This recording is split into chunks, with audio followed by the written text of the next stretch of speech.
Let's build this holiday decoration perfect for so many spaces. For my anchor, I'm gonna use this 5-quart empty bucket. I picked up some quick setting cement that we're gonna mix in here. Don't be intimidated because it's cement mix. If you can mix flour and water, you can do this. Now go ahead and set your post exactly where you want it in the concrete, and we're gonna leave this be, let it set. While that's setting, let's wrap our boxes. This is the easiest part. Just wrap as you normally would any other gift. For my top box, I'm doing something a little different, but you can definitely use the closed box, add a little bow, and it would look perfect. For mine, I'm wrapping it as an open box so I can add a little decor inside. Our post is set, so let's grab it and finish this project. Here's the planter for our pretty base, and we're gonna go ahead and drop our anchor right on in there. You shouldn't need to secure it because it should be heavy enough. I didn't cut the holes prior to wrapping the boxes because I wasn't sure what my layout was actually gonna be. Now that I figured that out, it's easy enough to cut right through the wrapping and the box to get the holes exactly where I want them. For the middle box, I wanted to lay more flat, so I'm going right through the top and right through the bottom. And it slides right on. For the top box, I wanted it on an angle so you could see the decor, and here's where we're at with all the boxes stacked and in place. Now to spice it up, I added some batting to the box to fluff it up, then some battery operated lights to add a little glow, a little garland to add a little sparkle and cover up some of that fluff, adding in some festive glittery ornaments, and some little ribbons to give it the final touch of looking like a gift box. And here it is. This one is definitely a big, large statement piece because of the large boxes and planter that I use, but you can use whatever sizes you want to fit the space that you're going for. 2 smaller ones would look perfect next to a fireplace. This one's going in a large entryway for an event space. Have fun! I have a flower pot that has no hole in the bottom, so that's perfect for mixing my plaster of Paris right in it. When you're ready to put your dowel or your PVC down into it, nice and creamy like so. So here is my big urn that I painted green, and here is my PVC in the flower pot, and it just so happens that this fits really tightly right down in there. And what I'm going to do is just take the corner and cut a piece off of the corner. That's just how I wanted it to sit. So I want to go to one of the sides that I have not taped, and I'm gonna go a little bit off center. And then I think for my last one, I will go back to the one on an angle like I had my first one. So that one's really easy. You can see that I have my topsy-turvy packages all ready to wrap. Here's one of our corners that we're going to need to cut out. So I'm just going to take and fold it and tape it right inside there. So we have all of our packages stacked up. Aren't they fun? And now I have tied some really big bows for our really big packages.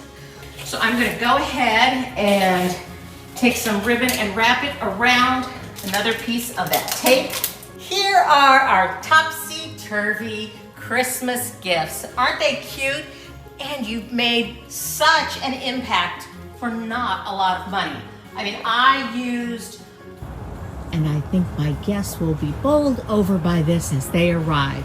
I picked up 3 of these bouncy balls from Dollar Tree. I'm gonna start by painting these. Your best bet is going to be using a chalk paint and just apply a really thin coat over the ball. I wanna make sure I get everything covered, so after that first coat dries, I'm gonna flip it over and paint the bottom too. The paint does not have to be perfect. You may see some streaks or some cracking, and that is totally fine because we're gonna add something else to these balls. Now I grabbed 2 paint sticks. I'm just gonna hot glue these together to make one long one. Now I'm taking each of those painted bouncy balls and I'm going to attach them to the paint sticks. Now to make this really look like a snowman, I am using Snow-Tex. This is a really cool textured medium. It kind of feels like whipped frosting. So I'm just using a plastic knife to apply this all over those bouncy balls. I want it bumpy in some places, thin in others. I really want these to look like snowballs. With everything dry, I can start decorating. So I've just got some little black stones for buttons, for the eyes, and the mouth. I wanted to create a little carrot for a nose, so I used some orange polymer clay, rolled it into the shape of a carrot, and just baked this for about 10 minutes so it becomes nice and firm. My snowman is also getting a little scarf. I used some wired ribbon so I can shape it how I want. To display this snowman, I am using a big flower pot. You can use a metal bucket or a crate, anything you have that this can stand up in. I'm going to use some heavy stones to help keep it in place. Now I want to add some decorations. I've just got some faux greenery for the bottom. You could also use fake snow. You could even put Christmas lights in here. This is going to sit in a covered area. He's not weatherproof, but it's going to look great for winter. I hope this inspired you to go pick up some Dollar Tree bouncy balls and make your own snowman decor for winter. I have this plastic urn that I'm going to use for this project. I want to wedge this in really, really tight so that I can pick this up from the styrofoam. And the next thing I want to do is I want to trim it to just beneath the edge of my urn. And I'm going to push this down into the styrofoam all the way down in. So I have my large styrofoam ball here, and I don't want to make a giant hole in this. I just want something so that I can get my piece of wood started. It finally is coming through. It did make a bigger hole on this end, but that is not to be, you're not going to be worried about that because this is going to be, it's nice and secure because this isn't round. It won't slide around. And I'm going to push this one all the way down to the bottom. Now you can see these are not quite straight on above each other, but don't worry, we're going to hide all of that. And what I'm going to use now is S-pins, floral pins, greening pins. They have lots of different names, but they are a pin that looks like this. As soon as they have them in the dollar stores, go stock up on these garlands. We'll start with this top one up here. And all I'm going to do is I'm going to take those greening pins and I'm going to secure this. So these garlands from Dollar Tree are 15 feet long. They are such a value, and like I said, I use them year-round. I know it looks like it's, you know, pine of some kind, but you will find that if you use it underneath your other arrangements, you can use it spring, summer, fall, and winter, and no one will be the wiser to see that. It's great for hiding things. So I'm not worried about the bottom of this because we're going to fill in under that pot. But you can see we have two distinct kind of topiary balls. I have a 9-foot non-lit garland, and I want to show you this is much thicker. And this one came from Walmart, and it was just $1.98 last year. I'm going to unwrap this. Like I said, you'll see it's much thicker. There's much more to it, but it's only 9 feet long. And again, you're going to fluff it as you would any garland that you're working with. And I am going to start with this down in the bottom of my pot. And you want to make sure if you have any hidden white spots or any spots that aren't hidden like that white spot, you're going to want to cover those up. And as you do it, just fluff them and stick those out to give it a little more volume. So you can see how quickly garlands will help you decorate styrofoam balls. Now before I jump up to the top, I'm going to go ahead and I've got all kinds of evergreen and Christmas picks, but my favorite is holly, so I'm going to go ahead and start to add some holly. If you feel that your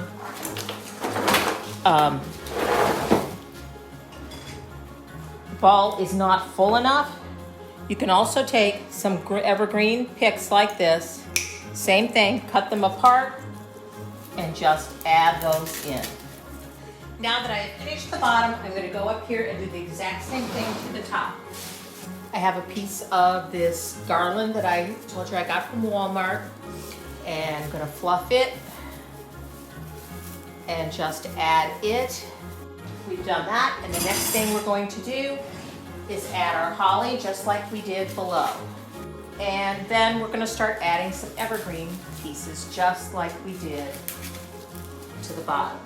But you see how the white of the holly stands out so nicely against the green. I'm just going to add my little pieces of evergreen, and you always want to make sure that you go around and make sure that there is no white from the styrofoam or even the green if you were able to find the large balls in the green styrofoam.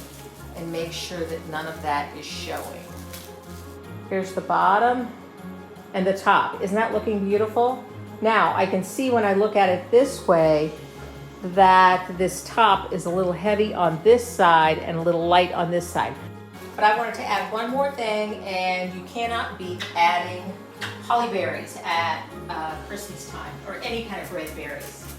Isn't that fun? So I'm gonna finish adding all of these berries to mine, and then I'm gonna take this and display it by the front door and see how you like it. I've decided I'm not going to go ahead and wrap it with tape. I am just going to apply some brown. This is bark brown, which is appropriate if this was a living topiary. I'm just going to add some brown paint to it. And here is our topiary all decked out with a matching wreath by the front door, ready for the holidays. Head out to the craft stores, pick up your supplies, and get started. And you can have a beautiful topiary next to your front door, or a pair of them flanking your door for the holidays, just like this. Today's project starts with picking up 6 bowls from the Dollar Tree, but first we got to trace out 2 circles along some boards. Once we get those traced out, we're just going to use a jigsaw and cut them out. Once we get them cut out all the way around the circles, we're just going to give them a sanded edge just to get rid of all those little loose splinters. Once we get them all cut out, we got to lay those 6 bowls out because we got to give them a frosted look. So we're going to lay them out on some cardboard, take some white spray paint, but don't spray it too hard. What we want is, just like I said earlier, a frosted look. So just give it a light touch. Now, one of the round bases that we have, we're going to paint that white. It's going to take about 2 coats, and the other one's going to get a black spray paint. I'll show you why later. That's probably going to definitely need 2 coats and both sides. When we get those bowls in, we're going to mark a circle on all of those around the tops. We're going to go ahead and cut those out. Now, I use a hot knife. Anything else you use could crack these bowls. So you take the hot knife, get it up to temperature, and just go ahead and spin it around till you get that cut out. Now, you don't have to do it to all 6. I did just because I didn't know which ones I were going to use on the top or the bottom. Now, I did cut out a hole on the side. That way I can get an extension cord through there. But I'm going to take some hot glue on one bowl, flip it over on the white base, and that's going to be our first starter bowl. Next, we're going to go take that hot glue in a couple of the areas, and we're going to glue a lot of these bowls together, bottom to bottom. See the holes? They're going to match up with each other, and I'll show you why we need to do that later. Once we get these bowls lined up, I'm going to go ahead and fill in all the gaps with some hot glue. Now, take that base and we're going to stick a cord through it with our lights. I went a little overkill with the lights, but these were some string lights that I wasn't going to use anymore around the house, so I went ahead and used them. But what we're going to do is pull all these lights through all the bowls, all the layers. Once we take that first base, we're going to go ahead and take the next step and we're going to hot glue that down also. Want to make sure you don't burn yourself. I just put it in a few spots and make sure it's lined up with the top. We're just going to work our way up the top, pulling the lights through the holes that we cut out as we go up. And we're going to have 3 layers of these double stacked bowls, one on top of the other. We're going to stick the last bowl, but I'm going to put a tie on this one. I saw this at the Dollar Tree and it was super cute, so I had to put it on that first layer. Next, let's put some of that hot glue down, and we're going to put that black circle on top. And then I got a nice little painted bucket from Dollar Tree. We're going to put it on. Now we're going to add some decoration to our snowman here, and there he is. And once we plug it in, look at that thing light up. Isn't it gorgeous sitting by the tree? Put a little bit of holly right on top of the hat, and remember, we got that tie that's on there, just giving our snowman a little extra touch.